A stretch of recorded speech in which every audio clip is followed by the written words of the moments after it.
কাঁঠালের বিচি পরিষ্কার করা খুব ঝামেলা মনে হচ্ছে। মাত্র 2 থেকে 3 মিনিটে কাঁঠালের বিচি পরিষ্কার হবে।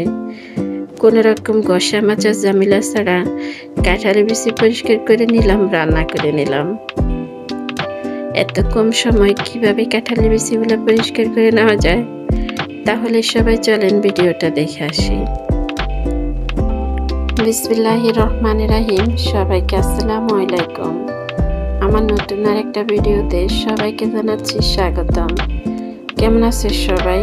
আশা করি তোমরা যে যেখানে আছো সবাই ভালো আছো। আলহামদুলিল্লাহ, আমিও ভালো আছি। চলে আসলাম প্রতিদিনের মতো আজকে আবার আরও একটি ভিডিও নিয়ে। আজকের ভিডিওতে থাকছে কয়েক মিনিটে কাঁঠালের বিচি কিভাবে পরিষ্কার করে নিলাম এবং রান্না করে নিলাম। প্রথমে আমি কাঁঠালের বিচি নিয়ে নিলাম। কাঁঠালের বিচিগুলো নিয়ে এবার একটি কড়াই নিয়ে নিলাম। কড়াইয়ের মধ্যে কাঁঠালের বিচিগুলো দিয়ে দিলাম। কাঁঠালের বিচি দিয়ে এবার কাঁঠালের বিচির মধ্যে পানি দিয়ে দিলাম। পানি দেওয়া হয়ে গেলে এবার কড়াইটা চুলার মধ্যে বসিয়ে দেব।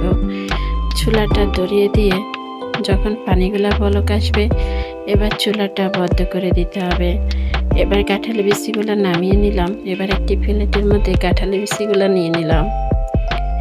এবার হাত দিয়ে ধরলে কাঁঠালের বিচির উপরের খোসাটা সরে আসবে।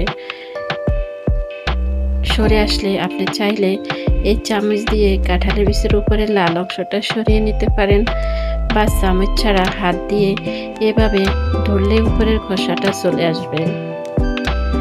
কোনো রকম ঘষা মাজার ঝামেলা ছাড়া খুবই অল্প সময় আপনি কাঁঠালের বিচিগুলো পরিষ্কার করে নিতে পারবেন। দেখে বুঝে নিলেন কিভাবে এই কাঁঠালের বিচিগুলো পরিষ্কার করে নিলাম। খুবই অল্প সময় এই কাঁঠালের বিচি পরিষ্কার হয়ে যাবে। হাত দিয়ে ধরলে এভাবে কাঁঠালের বিচির উপরে লাল অংশটা সরে আসবে। কোনো রকম ঘষা মাজার ঝামেলা ছাড়া খুবই অল্প সময় কাঁঠালের বিচি হবে পরিষ্কার। আপনাদের কাছে কিভাবে কাঁঠালের বিচি পরিষ্কার করে নেওয়া খুবই সহজ মনে হয় কমেন্টে জানিয়ে যাবেন।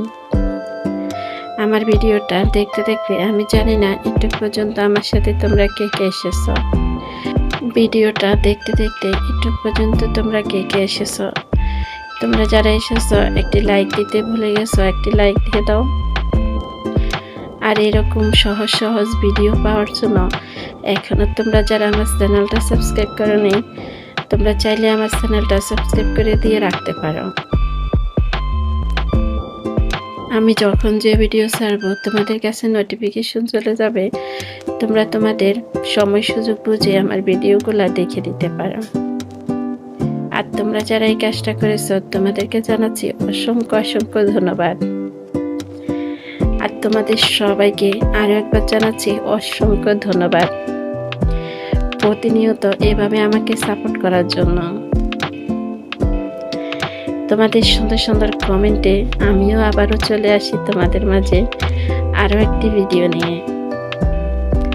আশা করি তোমরা এভাবে আমার পাশে থেকে যাবে। তোমাদের সবার জন্য রইল অনেক অনেক অনেক দোয়া। কথা বলতে বলতে আমি বেশ কয়েকটা কাঁঠালের বিচি পরিষ্কার করে নিলাম। তোমাদের কাছে কোনটা কাঁঠালের বিচি পরিষ্কার করা সহজ মনে হয় কমেন্টে জানিয়ে যেতে পারো। কাঁঠালের বিচি তো পরিষ্কার করে নিলাম। এবার কাঁঠালের বিচি রান্না করে নেব।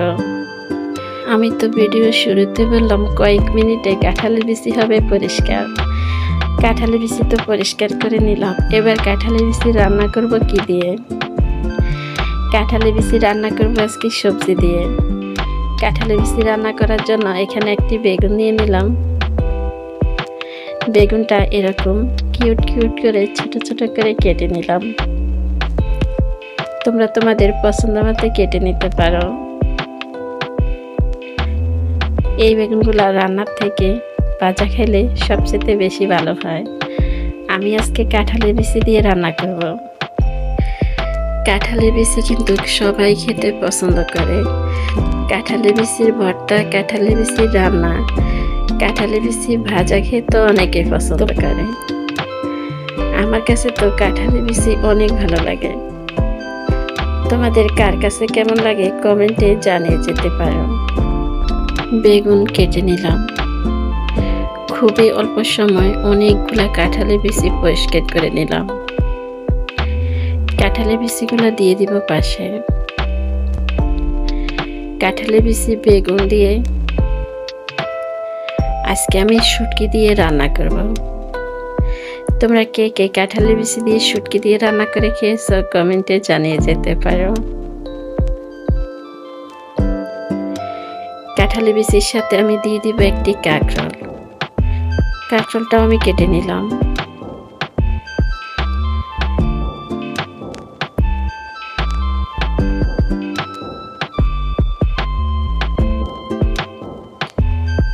এবার নিয়ে নিলাম শুটকি। এই শুটকিগুলা বাজার থেকে কিনা না, হাতে বানানো শুটকি।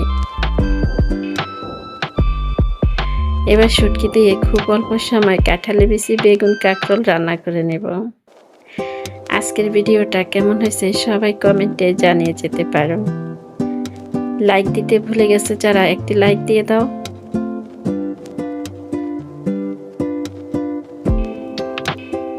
কাঁঠালের বিচি রান্না করার জন্য চুলার মধ্যে একটি কড়াই বসিয়ে দিলাম। দিয়ে দিলাম পরিমাণ মতো তেল। এবার সব রকম মশলা দিয়ে মশলাটারে কষিয়ে নিলাম। মশলাটা যখন কষানো হয়ে যাবে এবার শুটকিগুলো দিয়ে শুটকিটাও একটু কষিয়ে নেব। শুটকিটা কষিয়ে নিয়ে এবার সবজিগুলো দিয়ে দিব। একসাথে সবগুলা সবজি দিয়ে দিব, আলাদা আলাদা করে দিব না।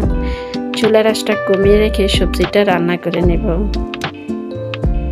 অল্প সময় সবজিটা রান্না করে নেওয়া যাবে। আজকের ভিডিওটা কেমন লাগলো তোমাদের কাছে কমেন্টে জানিয়ে যেতে পারো।